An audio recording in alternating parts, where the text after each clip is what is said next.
সপ্তম শ্রেণীর যে ভৌতবিজ্ঞানের যে চ্যাপ্টারটা রয়েছে লাইট, আজকে সেই চ্যাপ্টারটা আমরা এখানে আলোচনা করব। প্রথম যে কোশ্চেনটা দিয়ে শুরু করব সেটা হচ্ছে প্রথম যে কোশ্চেন, আলোর প্রতিফলন কাকে বলে।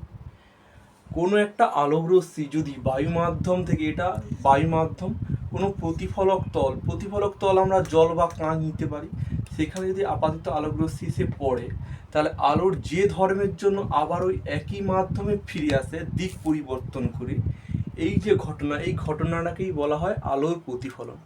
ডেফিনিশনে কি রয়েছে, কোনো বিন্দু থেকে আগত আলোক রশ্মিগুচ্ছ, মানে ও থেকে আগত আলোক রশ্মিগুচ্ছ প্রতিফলক তলে বাধাপ্রাপ্ত হয়। প্রতিফলক তল কি আছে, ডিই। প্রতিফলক তল হতে পারে সেটা আয়না বা কাঁচ।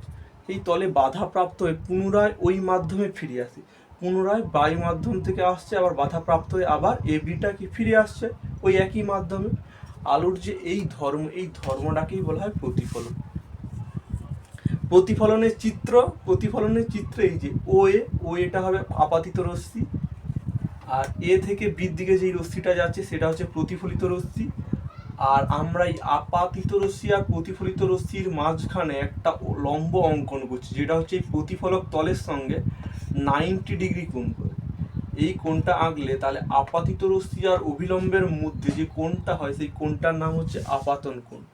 এবং অভিলম্ব এবং প্রতিফলিত রশ্মির যে মধ্যবর্তী কোণ সেটাকে আমরা প্রতিফলন কোণ বলবো। এবং প্রতিফলক তলের উপর যে কাল্পনিক যে রেখা কল্পনা করেছি 90 ডিগ্রিতে, সেটাকে বলা হয় অভিলম্ব। এবং যে প্রতিফলক তলে বাধাপ্রাপ্ত হচ্ছে লাইটটা, সেটাকে বলা হয় প্রতিফলক তল। আলোর প্রতিফলন কাকে বলে এটা যেমন পড়তে হয়, প্রতিফলনে যে দুটি সূত্র রয়েছে সেটা আমাদেরকে জানতে হবে। প্রতিফলনের যে প্রথম সূত্র সেটা কি রয়েছে, আপাতিত রশ্মি, প্রতিফলিত রশ্মি ও অভিলম্ব একই সমতলে থাকবে। সমতল মানে কি, এই বোর্ডের যে ফ্রেশটা এটাই একটা সমতল ধরতে পারি। তা আলোটা কীভাবে আইলো, প্রতিফলক তলে বাধা প্রাপ্ত হলো এবং কি আবার ওই মাধ্যমে ফিরে আসে। এক্ষেত্রে কি হয়, আপাতিত রশ্মি আর এই অভিলম্ব আর এই প্রতিফলিত রশ্মি এরা কি একটা সমতলে রয়েছে। এটা হচ্ছে প্রতিফলনের প্রথম সূত্র। এবং প্রতিফলনের দ্বিতীয় যে সূত্র রয়েছে, এই যে আপাতন কোণ এবং এই প্রতিফলন কোণ এদের যে সংখ্যা এটা সমান হয়। অর্থাৎ আপাতন কোণ যদি 30 ডিগ্রি হয় তাহলে প্রতিফলন কোণের মানও 30 ডিগ্রি হবে। এটা হচ্ছে দ্বিতীয় সূত্র, অর্থাৎ আপাতন কোণের মান ও প্রতিফলন কোণের মান সমান হবে। পরে যে কোশ্চেনটা রয়েছে, প্রতিফলন কয় প্রকার। প্রতিফলন দুই প্রকার, একটা হচ্ছে নিয়মিত প্রতিফলন, দুই হচ্ছে বিক্ষিপ্ত প্রতিফলন। প্রতিফলন হচ্ছে দুই প্রকার, প্রথম হচ্ছে নিয়মিত প্রতিফলন, দ্বিতীয় হচ্ছে প্রতিফলনটা হচ্ছে বিক্ষিপ্ত প্রতিফলন। অর্থাৎ প্রতিফলক তলটা যদি মসৃণ হয় সেটাকে মসৃণ হয়, এবং সমান্তরাল আলোক রশ্মি যদি এই হচ্ছে মসৃণ প্রতিফলক তলে এসে পড়ে এবং প্রতিফলনের পর যদি প্রতিফলিত রশ্মিগুলি যদি সমান্তরালভাবে নির্গত হয়, সেই প্রতিফলনকে আমরা নিয়মিত প্রতিফলন বলবো। অর্থাৎ কোনো সমান্তরাল আলোক রশ্মি যদি মসৃণ সমতল প্রতিফলক তলে আপাতিত হয় সেই প্রতিফলনকে আমরা নিয়মিত প্রতিফলন বলবো। এবং বিক্ষিপ্ত প্রতিফলন কাকে বলবো, যদি কোনো সমান্তরাল আলোক রশ্মি অমসৃণ প্রতিফলক তলে বাধাপ্রাপ্ত হয় এবং প্রতিফলিত রশ্মিগুলি যদি অসমান্তরালভাবে নির্গত হয়, সেই প্রতিফলনকে আমরা বিক্ষিপ্ত প্রতিফলন বলবো। সংজ্ঞাটা বলে দিচ্ছি আস্তে আস্তে, মানে লিখতে চাইলে কেউ লিখে দিতে পারো। কোনো সমান্তরাল আলোক রশ্মি যদি মসৃণ প্রতিফলক তলে এমনভাবে আপাতিত হয় এবং প্রতিফলিত রশ্মিগুলি যদি সমান্তরালভাবে নির্গত হয়, সেই প্রতিফলনকে আমরা নিয়মিত প্রতিফলন বলবো। বিক্ষিপ্ত প্রতিফলন কাকে বলে, কোনো সমান্তরাল আলোক রশ্মি যদি অমসৃণ প্রতিফলক তলে প্রতিফলিত হয় এবং প্রতিফলিত রশ্মিগুলি যদি অসমান্তরালভাবে নির্গত হয়, তাহলে আমরা বিক্ষিপ্ত প্রতিফলন বলবো। নিয়মিত প্রতিফলন কোথায় দেখা যায়, আমরা যদি আয়নায় আলোটা ফিলাই, সেটা হচ্ছে আয়না যেহেতু মসৃণ প্রতিফলক তল, তাই সেটা হবে নিয়মিত প্রতিফলন। বাট আমরা যদি একটা রাফ সারফেস অর্থাৎ ঢেউ খেলানো কোনো প্রতিফলক তলে আলোটা ফিলাই, তাহলে কি হয়, আলোগুলা চারদিকে এলোমেলোভাবে ছড়িয়ে পড়ে, সেই প্রতিফলনকে বলা হয় বিক্ষিপ্ত প্রতিফলন। বিক্ষিপ্ত প্রতিফলন কোথায় ব্যবহার হয় না, সিনেমার পর্দায় হচ্ছে বিক্ষিপ্ত প্রতিফলন দেখা যায়। সিনেমার পর্দায় কেন বিক্ষিপ্ত প্রতিফলন দেখা যায়, মানে সিনেমার যে স্ক্রিনটা সেটা এবড়ো খেবড়ো হওয়ার জন্য সমান্তরাল আলোক রশ্মি আসতিছে এবং চারদিকে ছড়িয়ে পড়তিছে। এর ফলে কি হবে, সমস্ত কোণের দর্শকরা সিনেমাটা দেখতে পারবে বাট যদি নিয়মিত প্রতিফলন সিনেমার পর্দায় হতো, অর্থাৎ সিনেমার পর্দা যদি মসৃণ থাকতো, তাহলে সমান্তরাল আলোকরশ্মি মানে পর্দাতে পড়ার পর যে প্রতিফলিত রশ্মিটা হবে সেটা এক কোণের লোকেরাই দেখতে পাবে, আর অন্য কোণের বা অন্য সাইডের লোকেরা সিনেমাটা দেখতে পাবেনি। তাই হচ্ছে সিনেমার পর্দায় বিক্ষিপ্ত প্রতিফলন হয়। পরের যে টপিকটা রয়েছে আলোর যে নেক্সট প্রপার্টি, সেটা হচ্ছে প্রতিসরণ ধর্ম। আলোর প্রতিসরণ ধর্ম অর্থাৎ রিফ্রাকশন অফ লাইট, খুবই খুবই মানে মানে ইম্পর্টেন্ট কোশ্চেন। এই প্রতিসরণ বোঝার আগে কিছু কিছু 2-3টা টার্ম ইউজ করবো, সেটা খুব আমাদের জেনে রাখা দরকার। প্রথম হচ্ছে লঘু মাধ্যম আর ঘন মাধ্যম। লঘু মাধ্যম মানে কি, যে মাধ্যমের অণুগুলা খুব দূরবর্তী স্থানে অবস্থান করে তাদেরকে আমরা লঘু মাধ্যম বলবো, এবং যে মাধ্যমের অণুগুলো খুব কাছাকাছি অবস্থান করবে তাকে আমরা ঘন মাধ্যম বলবো। লঘু মাধ্যমের উদাহরণ আমরা সাধারণত এখানে বায়ু নেব, এবং ঘন মাধ্যমের উদাহরণ আমরা জল নেব। ব্যাস এইটুকু জানলে হয়ে যাবে। আর প্রতিসরণের উদাহরণ, এটা আমাদের ডে টু ডে লাইফে প্রচুর ব্যবহার করে থাকি। আমরা যদি মানে মানে কি বলবো, একটা বালতিতে কয়েন পড়ে থাকে, সেটা মনে হয় বালতি থেকে একটু উপরে উঠে আসে মনে হয়, এটা অ্যাকচুয়ালি আলোর প্রতিসরণের জন্য হয়। তাছাড়াও জলে যদি আমরা মাছ দেখি, মাছটাকে মনে হয় জলের একটু উপরে উঠে আসে, এটা অ্যাকচুয়ালি প্রতিসরণের এক্সাম্পল। কী করে হয় আমরা পরবর্তীকালে আলোচনা করব। প্রথমে সংজ্ঞাটা দেখে নিই। কোনো আলোকরশ্মি লঘু মাধ্যম থেকে ঘন মাধ্যমে যাবার সময়, লঘু মাধ্যম আমরা এখানে বায়ু নিয়েছি এবং ঘন মাধ্যম আমরা জল নিয়েছি। ঘন মাধ্যম থেকে আলোকরশ্মি ঘন মাধ্যমে যাচ্ছে, যাওয়ার সময় সোজাসুজি না গিয়ে, এই আলোক রশ্মিটা যাওয়ার কথা ছিল কি এইভাবে, বাট না গিয়ে অভিলম্বের দিকে, মানে ডি আর ই অভিলম্ব, এই অভিলম্বের দিকে সামান্য কোণে সরে এসে প্রবাহিত হয়। এই যে ঘটনা, এটাকেই বলে আলোর প্রতিসরণ। আপাতিত আলোক রশ্মি এ আর বি যাওয়ার কথা ছিল এই ডট বরাবর, বাট যাচ্ছে বিসি বরাবর, অর্থাৎ ডিই অভিলম্বের দিকে সরে এসে প্রবাহিত হচ্ছে। এই যে ঘটনা, এই ঘটনাটাকেই বলা হয় প্রতিসরণ। ডায়াগ্রাম দেওয়া রয়েছে এখানে। ঘন মাধ্যম কোনটা? বায়ু, ঘন মাধ্যম দেওয়া আছে জল, আর লঘু মাধ্যম বায়ু। আর আলোক রশ্মিটা কি, বায়ু মাধ্যম থেকে জল মাধ্যমে প্রবেশ করছে। এখানে এ বিটা কি হবে? আপাতিত রশ্মি। বিসি, বিসি হচ্ছে প্রতিফলিত রশ্মি করেছিলাম, এখানে হবে প্রতিসরণের জন্য যেহেতু হচ্ছে তাই প্রতিসৃত রশ্মি। আইটা হবে কি? আপাতন কোণ। আটটা প্রতিফলনে কি ছিল? প্রতিফলন কোণ, বাট এখানে প্রতিসৃত কোণ হবে, আটটা হবে প্রতিসৃত কোণ। আর এফ জি এটা কি? লঘু মাধ্যমে শেষ এবং ঘন মাধ্যমে শুরু। এফ জিটা কি হবে? বিভেদ তল হবে। আর ডিই, ডিই হবে অভিলম্ব। আলোর প্রতিসরণের যে এক্সাম্পলটা আমরা খুবই দৈনন্দিন জীবনে পরিলক্ষিত করি, সেটা হচ্ছে কোনো শিকারী যদি বর্ষা দিয়ে মাছ শিকার করতে যায়, তাহলে সেই মাছটিকে সঠিক আঘাত করতে পারে না তার হাতে যে অস্ত্র বা বর্ষাটি রয়েছে। এটা কেন হয়? এটা হচ্ছে অ্যাকচুয়ালি আলোর যে প্রতিসরণ ধর্মটি রয়েছে সেটার জন্য একটা শিকারী পুকুরে মাছ শিকার করতে ব্যর্থ। কীভাবে হয় সেটা ডায়াগ্রামের মাধ্যমে এখানে দেখানো হয়েছে। অর্থাৎ পুকুরে মাছ রয়েছে, সেটা কি ঘন মাধ্যম, এবং উপর থেকে যেহেতু শিকারিটি দেখতে, তাই সেটা হবে কি বায়ু মাধ্যম বা লঘু মাধ্যম। এক্ষেত্রে আলোকটা কি হচ্ছে? ঘন মাধ্যম থেকে লঘু মাধ্যমে যাচ্ছে, তাহলে লঘু মাধ্যম থেকে ঘন মাধ্যমে যাওয়ার সময় কি অভিলম্বের দিকে সরে যায়, তাহলে ঘন মাধ্যম থেকে লঘু মাধ্যমে যাওয়ার সময় প্রতিসৃত রশ্মি অভিলম্ব থেকে দূরে সরে যাবে। জাস্ট তার উল্টা ঘটনা, এক্ষেত্রে কি হবে? দূরে সরে যাবে। এবং কি হবে? আলোকীয় পথটা বাঁকা হবে, কিন্তু আমাদের চোখ বা মানুষের চোখ আলোর বক্ররেখা অনুসরণ যেহেতু করতে পারে না, আলো সরল রেখা পথ অনুসরণ করে, তাই এই যে প্রতিসৃত রশ্মিটি, সেটা একটু আমরা ডট ডট করে স্ট্রেট লাইন এঁকে দিয়েছি। স্ট্রেট লাইনটা আঁকার ফলে দেখা যাচ্ছে কি মাছটার যে প্রকৃত অবস্থান ছিল সেটা একটু উপরে উঠে আছে বলে মনে হয়। এর ফলে কি শিকারী এই মাছটাকে বর্ষাতে আঘাত করে, বাট মাছটা রয়েছে এখানে, ফলে মাছ শিকার করতে অসুবিধা হবে। ব্যাখ্যা কি দেওয়া রয়েছে? আলোক রশ্মি ঘন মাধ্যম থেকে লঘু মাধ্যমে যাবার সময় প্রতিসৃত রশ্মিটি অভিলম্ব থেকে দূরে সরে যায়, অর্থাৎ এই যে প্রতিসৃত রশ্মি এটা অভিলম্ব থেকে দূরে। ব্যাখ্যা হিসাবে আমরা দেখতে পারি আলোক রশ্মি ঘন মাধ্যম থেকে লঘু মাধ্যমে যায়, অর্থাৎ এইটা পুকুর থেকে আলোক রশ্মিটা বায়ু মাধ্যমে যাচ্ছে, যাওয়ার সময় প্রতিসৃত রশ্মি, এই যে রশ্মিটা এটাকেই প্রতিসৃত রশ্মি বলা হয়। প্রতিসৃত রশ্মিটি অভিলম্ব থেকে দূরে সরে যায়। এই যে লাইনটা 90 ডিগ্রি বিভেদ তলের সঙ্গে করেছি, এটা অভিলম্ব থেকে দূরে সরে যায়।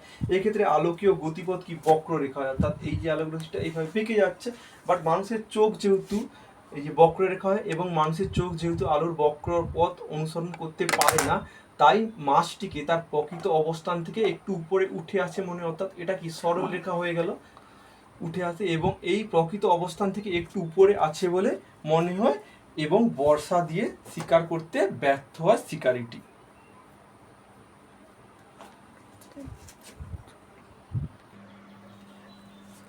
আলোক উৎসকে আমরা দুই ভাগে ভাগ করব, এক হচ্ছে সপ্রভ বস্তু, দুই হচ্ছে অপ্রভ বস্তু। সপ্রভ বস্তু কাকে বলে? যে সকল বস্তুর হচ্ছে নিজস্ব আলো রয়েছে তাদেরকে আমরা সপ্রভ বস্তু বলবো। অপ্রভ বস্তু কাদের বলবো? যে সকল বস্তু নিজস্ব আলো নেই তাদেরকে আমরা অপ্রভ বস্তু বলবো। সপ্রভ বস্তু উদাহরণ কি হতে পারে? সূর্য হতে পারে, মোমবাতি হতে পারে, জোনাকি হতে পারে। অপ্রভ বস্তু কি হতে পারে? চেয়ার আছে, টেবিল আছে, যেগুলো নিজস্ব আলো নেই তাদেরকে আমরা অপ্রভ বস্তু বলবো। স্বচ্ছ বস্তু কাকে বলে? যে সকল বস্তুর মধ্যে দিয়ে আলো সম্পূর্ণটাই প্রবাহিত হতে পারে তাদেরকে আমরা স্বচ্ছ বস্তু বলবো। যেমন কাঁচ, বায়ু, জল, এদের মধ্যে আলো কি বাধাপ্রাপ্ত হয় না, যতটা আলো আপাতিত হয় ততটা আলো ঠিক ওর মধ্য দিয়ে প্রবাহিত হয়, সেই কারণে ওই সকল বস্তুকে বলবো স্বচ্ছ বস্তু। অস্বচ্ছ বস্তু কাকে বলবো? যে সকল বস্তুর মধ্য দিয়ে আলো আংশিকভাবে চলাচল করতে পারে তাদেরকে আমরা অস্বচ্ছ বস্তু বলবো। যেমন বই, খাতা, কুয়াশা, অস্বচ্ছ বস্তু ভুল বলে দিয়েছি।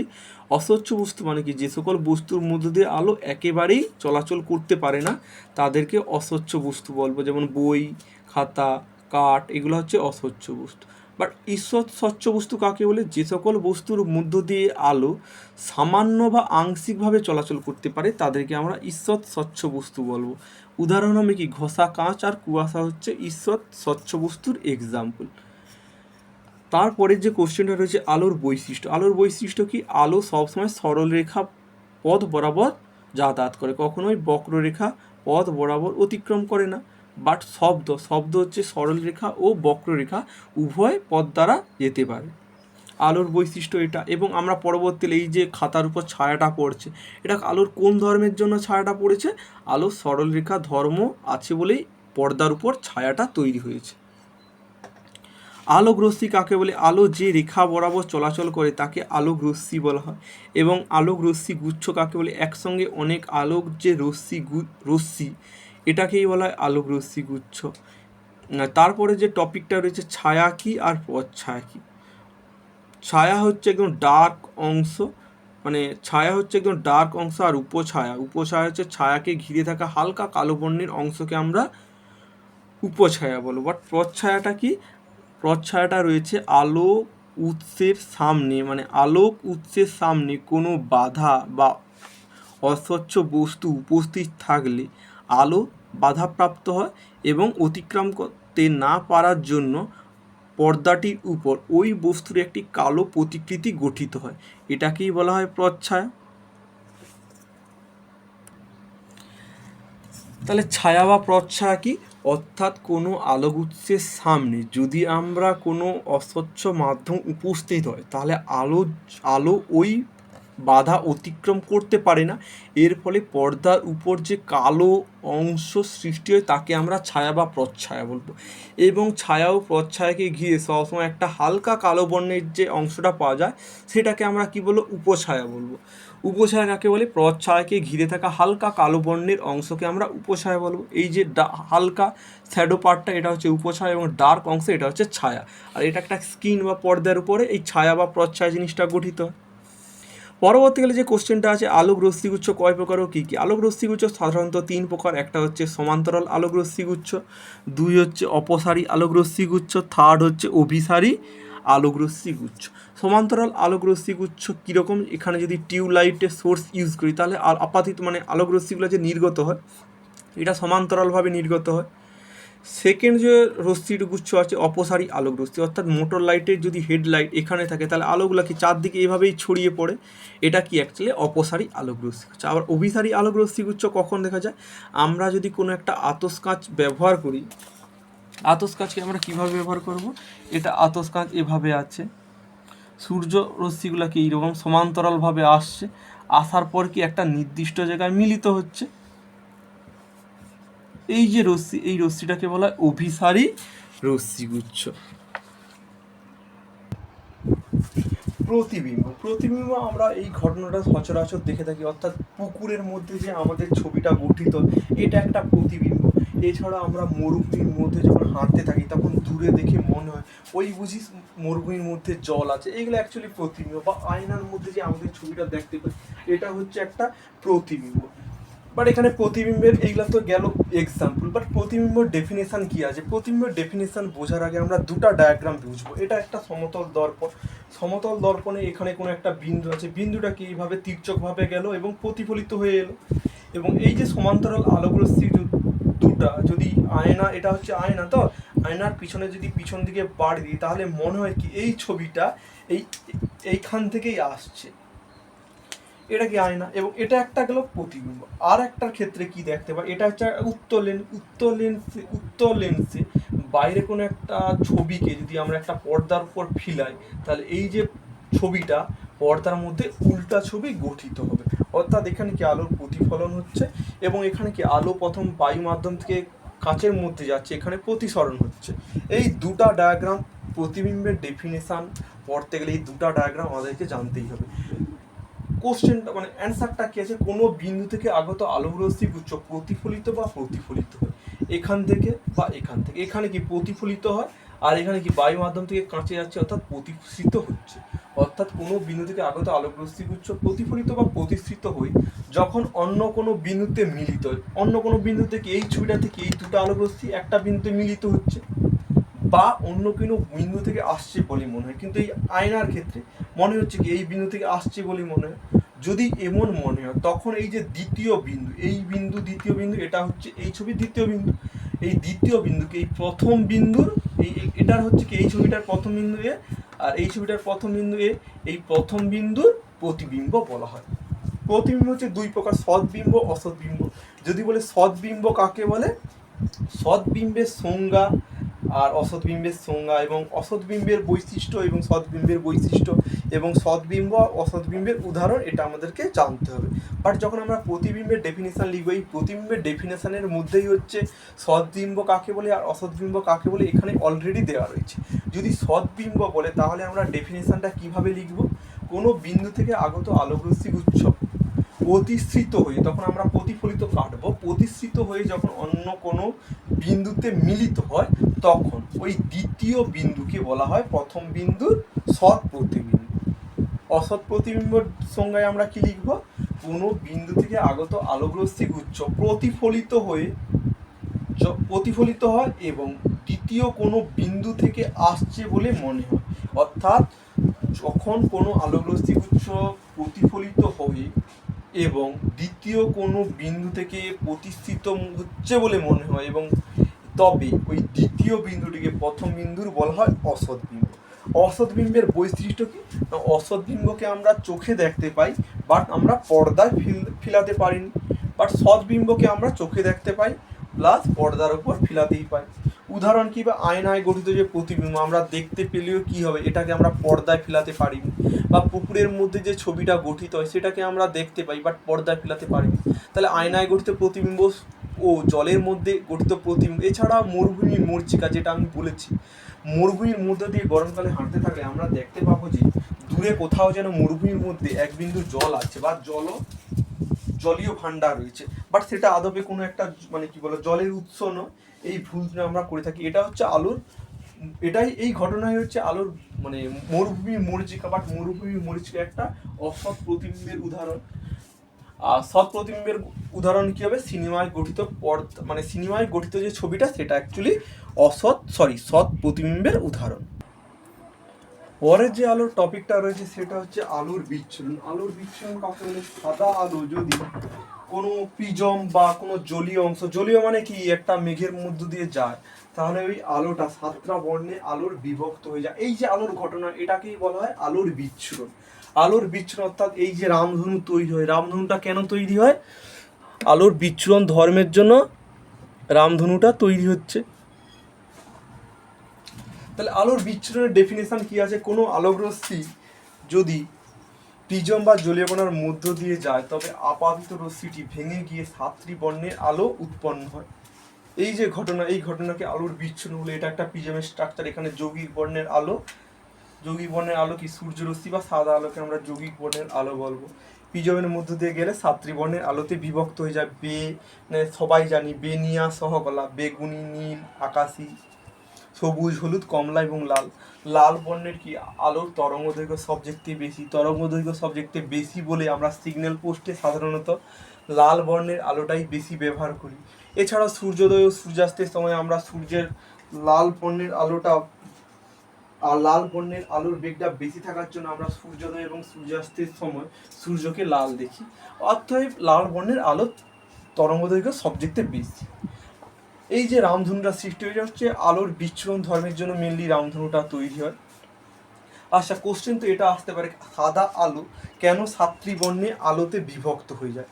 কেন? মানে সাদা আলো যখন শূন্যস্থানের মধ্য দিয়ে যায় তখন আমরা সাদা আলো দেখি, বাট তখন মেঘের মধ্য দিয়ে যায় বা সেটা প্রিজমের মধ্য দিয়ে গেলে কেন সাতটি বর্ণের আলোতে বিভক্ত হয়ে যায়? এর যে ব্যাখ্যা এটা কি রয়েছে, শূন্য বা বায়ু মাধ্যমে যে কোনো আলোর বেগ সমান থাকে, অর্থাৎ সাদা বর্ণের আলোর বেগ যা হবে নীল বর্ণের আলোর বেগও তা হবে এবং কমলা বর্ণের আলোর বেগও সমান হবে। কিন্তু এই আলোক রশ্মিগুলা যদি জলীয় মাধ্যম বা প্রিজমের মধ্য দিয়ে যায়, যেহেতু আমরা জানি সব বর্ণের আলোর বেগ সমান থাকে না, সমান না থাকার জন্য তারা যখন প্রিজম বা জলীয় কণার মধ্য দিয়ে যায় তখন একে অপরের থেকে আলাদা হয়ে যায়। এই জন্য ঘটনাটি ঘটে থাকে, অর্থাৎ সাদা আলো সাতটি বর্ণের আলোয় বিভক্ত হয়ে যায়। এক্সাম পয়েন্ট অফ ভিউতে কি লিখতে হবে না, শূন্য বা বায়ু মাধ্যমে সব বর্ণের আলোর বেগ সমান, কিন্তু প্রিজমের মধ্য দিয়ে যাওয়ার সময় সব বর্ণের আলোর বেগ সমান না থাকার জন্য একে অপরের থেকে আলাদা হয়ে যায়।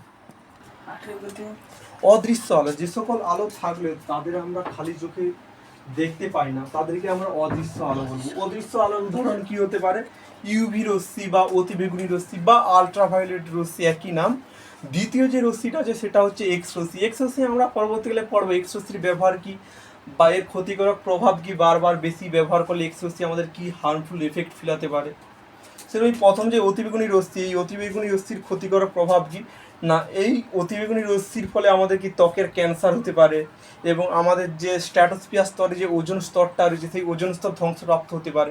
এছাড়া ডিএনএ অর্থাৎ পিতামাতার যে বৈশিষ্ট্যটা পরবর্তী সন্তান সন্ততির দেহে সঞ্চারিত হয়, সেই ডিএনএর যে গঠন সেটা পরিবর্তন হতে পারে এই অতিবেগুনি রশ্মির প্রভাবে। সেকেন্ড যে কোশ্চেনটা আছে বাট উত্তরটা লেখা নেই, বাট উত্তরটা আমি বলে দিচ্ছি। এক্স রশ্মির ব্যবহার কি? এক্স রশ্মির ব্যবহার হলো হাড় ভেঙে গেলে ডাক্তারবাবু এক্স রে সাহায্যে জানতে পারে। 2 নম্বর ব্যবহারটা হবে এয়ারপোর্টে বিভিন্ন ধাতব অস্ত্র ব্যাগের মধ্যে আছে কিনা তা জানার জন্য আমরা এক্স রে ব্যবহার করে থাকি। এক্স রে যেমন ব্যবহারিক দিক আছে সেরকম এক্স রের ক্ষতিকারক দিকও রয়েছে।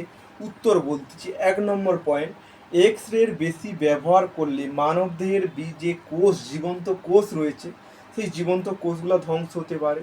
এছাড়াও মানবদেহে ক্যান্সার হতে পারে। পরের যে কোশ্চেনটা রয়েছে মোস্ট ভাইটাল, সিনেমার পর্দা কেন সাদা ও অমসৃণ থাকার কারণটা কি? প্রথমে হচ্ছে কি অমসৃণ থাকার কারণ, অমসৃণ অর্থাৎ সিনেমার পর্দাটা যদি অমসৃণ রাখা হয় তাহলে আপাতিত আলো বিক্ষিপ্ত প্রতিফলন ঘটবে। বিক্ষিপ্ত প্রতিফলনে কি হয়, প্রতিফলিত রশ্মিগুলি বিভিন্ন দিকে ছড়িয়ে পড়ে, এর ফলে ওই হলে বসে থাকা সমস্ত যাত্রী অর্থাৎ সমস্ত কোণের যাত্রী ওই সিনেমাটাকে দেখতে পারবে। এই জন্য সিনেমার পর্দা অমসৃণ রাখা হয়। এবং সাদা রাখা হয় কেন?